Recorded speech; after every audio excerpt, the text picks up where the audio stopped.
Hi friends, it's Deanna here today, and today we're trying out something super fun, but I am super nervous about it because I've never done this before.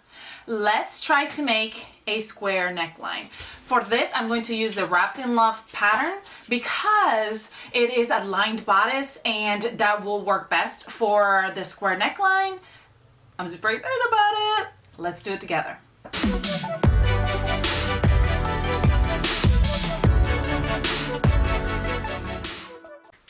All right, first thing we want to do is decide how far down you want to make this. So now the Wrapped in Love comes all the way up to the collarbone right here at the top. So I'm just going to base that off of my collarbone and then go down. I think I want to go down about, let me see. So let's say it starts right here. I want to go down to like right here. So that's about 3 inches, which is what I thought. So I want to go down about 3 inches. So you need to figure that out first. And then from that, we're gonna find out and go down on the sides. Now, again, the shoulders go all the way up to the middle. So if you wanna come all the way up and just do a narrow right here, you can do that, or you can open up and widen that neck a little bit. And I think I'm gonna widen it out just a little bit so that it kind of comes out a little bit to the side. So I'll probably take about 3/4 of an inch off of the pattern of the shoulders to make them come out more. So I'm going to grab my pattern. Here's my pattern. So there is a little bit of a difference between the front and the back. So we're going to create a front and back piece, unless you're just going to do the square neckline at the front and leave the back the same, which I might do because sometimes I like to have a higher back when I have a lower front. It's up to you. All right, so I've got a piece of paper and I'm gonna trace out my front line. I'm folding the back line area, and so it's just the front. And I'm gonna trace that out. Y'all are probably wondering why I'm not just making another pattern piece. I know you can make a full pattern piece if you want to. Sometimes I just make the neckline because that's all I need right now anyway, and I can just place it right on top of my pattern. I'm gonna cut that out. All right, first things first, we're going to mark our 3 inches that we're going to go down at the front. 1, 2, 3. Okay, so here's my notch. And then I said I wanted to take the outline, the side out a little bit, but I remember that actually the Wrapped in Love does have a little bit of an oval neck, as you can tell on here. So I'm gonna keep it the same because it already goes out a little bit. So I'm going to keep it the same to go straight down. If you have a pattern that you're using that has more of a seam that goes in more, like if you're using a shirt like this, then you could open it up a little bit more. But if you're not going to open it up, then you would just go from the shoulder. If you're going to open it up, you need to make sure that you do that to the liner and the outer if you change the shoulder, because the shoulders need to match. And I'm sorry, for the front and the back. So now what I'm going to do is I'm going to start right here, and I probably should grab a ruler. Would be better than doing my measuring tape. And we're going to go down, straight down. So we're going to go, let me see. I want to go straight down, making sure that it's even. So what I'm going to do is I'm going to start from this side and make sure that, see how far my shoulder is to the edge of my pattern. So that's about 5 inches. So I want to keep it at 5 inches. I want to keep that straight line. And then I obviously want to keep this straight too. That was 3 inches right there, but I want to start from the bottom of my paper so that way it's even. That's 6 inches at the bottom of my paper. So I want to have, because I want to have an actual even neckline. So that's important so that your lines all match up, and then when you go to sew it, it all lines up correctly. So now I've got my square already drawn on my pattern piece, and I'm going to cut it out. Cut it out. Okay, now when you go to cut your fabric, you need to make sure that you cut it correctly here at the corner. You can use rotary cutters, but those are kind of hard to control. I would use some sharp snip scissors to go at the corner and be able to come to that point. So here's my pattern piece, and I want to show you again because I'm not sure if you were able to see it very clearly. I went down from the top, the 3 inches. Like I said, I wanted to go down 3 inches. It's up to you how far you want to go down.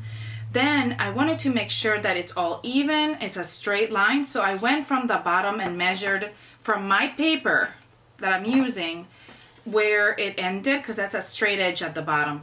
And it was like 6 inches right there. So I went and made sure that I went 6 inches all the way down.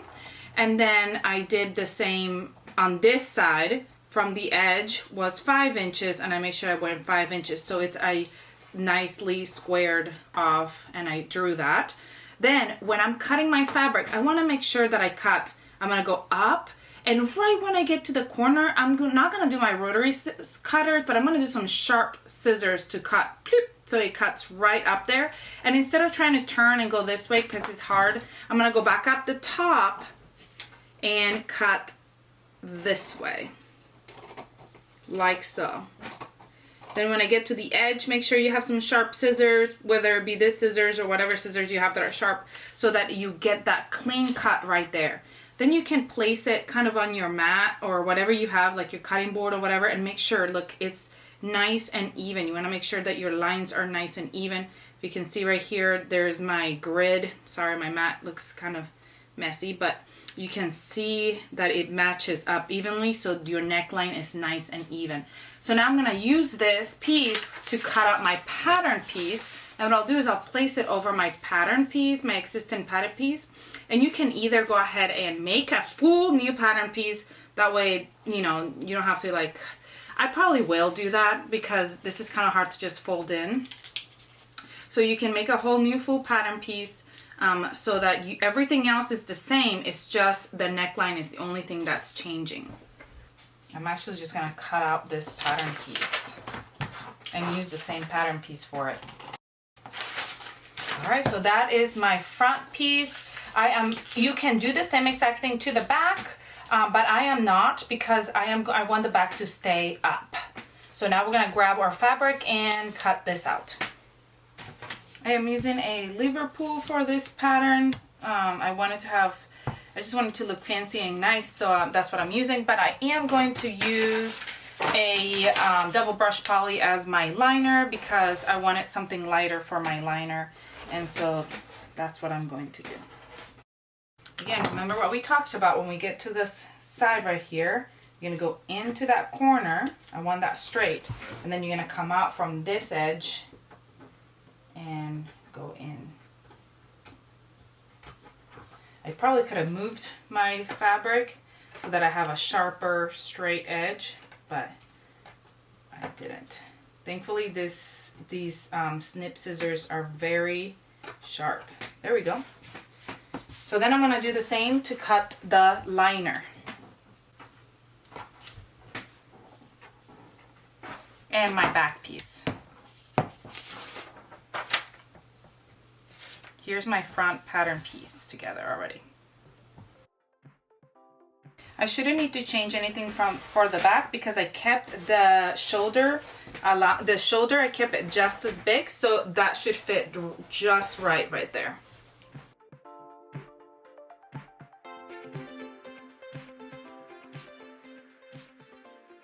All right, now that that's put together, now that that's cut out, we're gonna start putting our pattern together.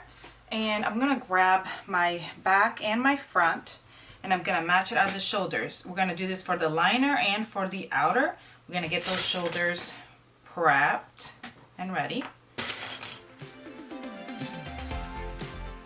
All right, now one of the things I really wanna do here is I wanna make sure that my corners are gonna stay straight. So we can put in a stitch that goes down and ends at the point and then turns, doing that seam allowance right there. So I'm gonna show you with my marker. This is my water soluble marker. We're gonna go with your seam allowance, which is a 1/4 inch seam allowance, and you can, you know, mark it or however you want to do it. And we're gonna go in, and then let's mark down a 1/4 inch so I know exactly where that is.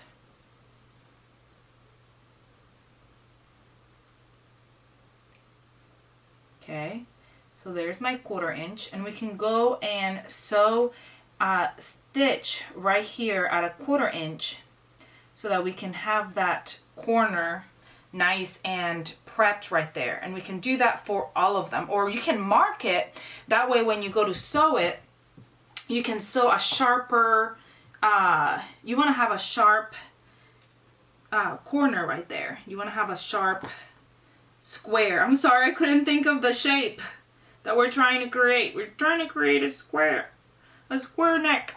So you want to make sure that you have a square neck when you go to sew it together.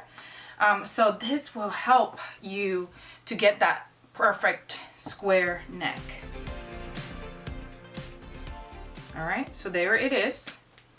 So now we could go put in that basting stitch right there. It is up to you if you want to put that, but that is going to help you to get that neckline really nice right here. So let's sew those shoulders. All right, so here's the part we're all scared about. At least I am. It's okay, we can get it, we've got it. We're sewing our necklines together. We want to have a really good neckline, so this is kind of scary because you want it to look nice and sharp. One thing about having the square neckline is that the square neckline will be most likely bigger than your head. So one thing that you can do to help the square neckline to look sharp is to use your sewing machine. And there's different ways you can do that. You could do a stretch stitch because it's a knit fabric and you want to have stretch on the fabric. But because it is bigger, if the square is bigger than your head, you can use a straight stitch on your sewing machine because you won't be stretching the fabric. The reason why you don't use a stretch stitch on your knit fabrics is because when you stretch out this neckline, if you're using a straight stitch, guess what's going to happen? That's going to pop. But with a stretch stitch, it keeps its elasticity, I guess. I don't know if that's even the word that I'm supposed to use right there. But because this is bigger, it means that you probably won't be stretching it out, so you could get away with it. But also there are threads that you can use that are stretch threads that you can do straight stitches with. That would also be a second great option. The third option would be to go ahead and use a stretch stitch on your sewing machine, which would be just fine. But I don't like to do the stretch stitch because I really want those sharp corners. You could also do stretch stitches all the way around the whole thing, like a serger or whatever you want to do. But then when it comes to right here where your corners are, use a sew everything together and then go in with your sewing machine, or do that first and do your lines, your 1/4 inch seam allowance or whatever seam allowance you're using. And so then that spot right there does not get stitched with a stretch stitch, and then you'll have a sharp little corner right there. I hope that makes sense. And that's what I usually like to do because I like to have that sharp corner right there, but I also love to use my stretch stitch, my serger. So we're going to match up. Now the main thing to match up is obviously those corners right there because you want them to be nice and sharp. So I'm matching them all perfectly together and putting a pin right there so that when I get to sewing that part, I can be very careful with that.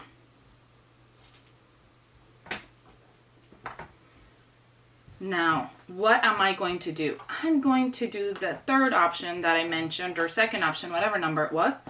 I'm going to go with my serger. I know you're like, what serger? I'm obsessed with my serger. Bo says hello. I'm gonna go. He's so really wants to say hello.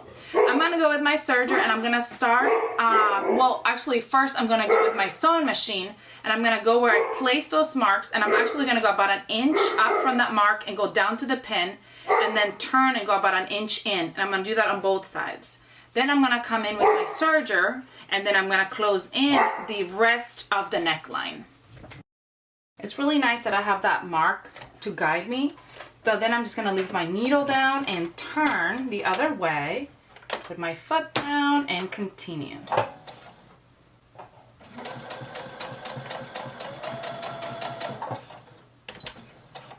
And I'm gonna do that on both sides. And if you are doing the square back, you're gonna do it to the back as well. Make sure your neckline is even. Mine moved a little bit, so I'm trying to fix it up. All right, we are going to the serger. I'm gonna start right where I ended that stitch. Okay, so now I'm gonna do the same on the other side. I'm gonna start where I ended that stitch on the front and go to where I started the other side.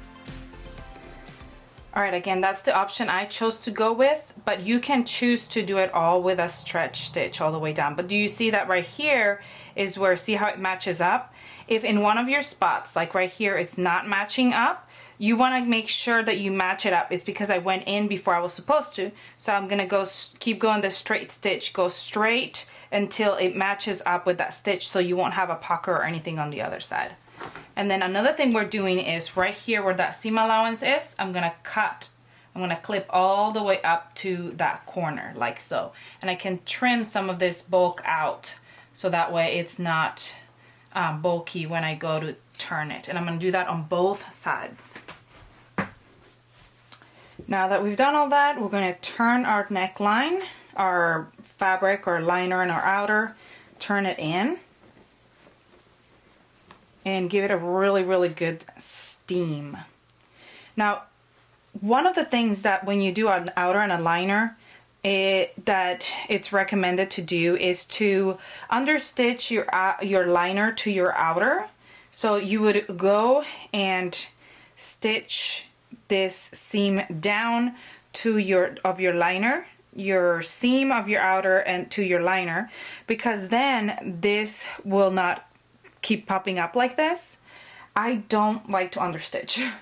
Don't ask me why. I just have never ever liked it, so I don't do it. And I don't have an issue with my fabric ever coming up or me even being upset about it. So that's why I don't do it. But I will advise that if you do have that issue, that is one way to solve it. But look at how good this neckline looks. I'm trying to give it a little steam, but my iron wasn't all the way on. But look at how good that looks. All right, friends, how good does that square neckline look? It's gonna look super, super cute once I'm finished. And you say, how are you going to finish it off? You're gonna have to come back and watch my next video where I finish off this dress. I love this Wrapped in Love, and I love the Wrapped in Love skirt, but I want to add a half circle skirt to it because I think I want this little flirty dress. So I'm going to do that on our next video. But I want you to comment below and let me know what I should do about the sleeves. I'm not really quite sure. I think a fancy neckline like this could do with sleeveless, or it could do with a tighter sleeve. I'm not sure. So comment below and let me know, and then come back and watch the next video where I will work on adding the circle skirt and finish off this beautiful square neck. Let me know if you have any questions. Comment, like, share, subscribe if you haven't so you don't miss any of our videos, especially this one where I finished this dress so you can see what it looks like.